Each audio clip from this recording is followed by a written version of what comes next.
On a scale of 1 to 10, when it came to your pain, what was it? It was like a 12. That San Diego man's toothache was nothing compared to the financial headache he said he experienced after a procedure meant to improve his quality of life. He wanted his money back but couldn't find recourse after the dentist who performed the surgery died.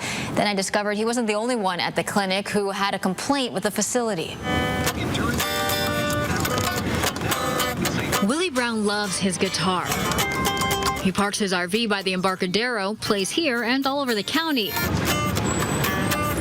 He's smiling because he loves music, but it's a different feeling behind these pearly whites. Very, very painful. Very, very painful. It all started late 2023. I had gone down and gotten some teeth extracted so I could get the implants. How did you find the dentist? I saw him on TV. He was advertising on TV. So how much did you pay the dentist in I total? paid the dentist exactly $7,000. $7,000. You paid in cash? I paid in cash. I paid $6 in cash and $2 in $500 checks. He showed me the contract from Mini Dental Implant Smile Center from late 2023, as well as the amount he paid.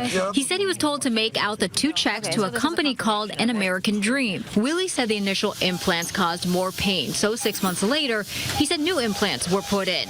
But the discomfort and agony continued. He said he had a temporary partial implant put in the meantime. We came to an agreement that after the second implants didn't take, he said we were going to give you a refund. What complicated matters is employees told him in early May 2024 the dentist who performed the procedure had recently suddenly passed away. After a couple of weeks, I tried to give him a little respect and see what was happening, and then after that, it was always excuses. Willie showed me the text messages between him and who he said was a dental office manager talking about the potential refund and the delay.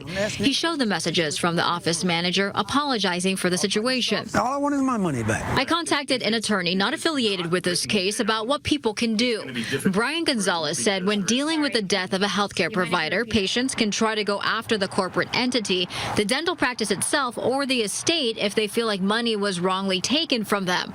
But it can be tough. In those 3 situations, the ability to recover is going to be limited by the fact that there's still funds in the estate, in the practice, in that corporation, and those funds would probably be deleted pretty quickly once the person passes away. He emphasizes written documentation is key. Even text messages can be helpful. I went to Mini Dental Implant Smile Center. The signs are still up, but nobody answered the door. And you haven't been able to get a hold of anybody? While I was there, I ran into another former patient. She told me she was also trying to get a hold of someone from the office to help her fix her implant, but hasn't heard from anyone in a couple weeks. As of March, this is what you get when you log onto the company's website. The office is in a state of transition. It said to call a specific phone number if you had questions regarding billing. 10 News, I'm a reporter. So I did, a couple times. The person on the other end told me they would pass along my message. I still haven't heard back. I called the phone number for the office manager Willie said would help with the refund. Or if there's someone I can speak with. She told me she doesn't work there anymore. When I asked about Willie's situation, she claimed to not know what I was talking about. I tried to get answers about issues with payments and refunds. She hung up on me. Willie filed a complaint with the dental board, but the board said there was no violation of the Dental Practice Act. I'm on a fixed income, 73 years old, so I wanted to be able to chew and have a nice smile and stuff like that, and that's why I wanted one. The business is dealing with other legal issues, too. I spoke to another former patient, Joseph Conway. He filed this small claims case in San Diego court in December. He told me he had a different dentist than Willie and wrote in his lawsuit the business was negligent and put in dental implants incorrectly. A long road for patients just wanting answers. I also reached out to the person who filed the business license with the Secretary of State. I'm still waiting for a response. Melissa Masiha, ABC 10 News.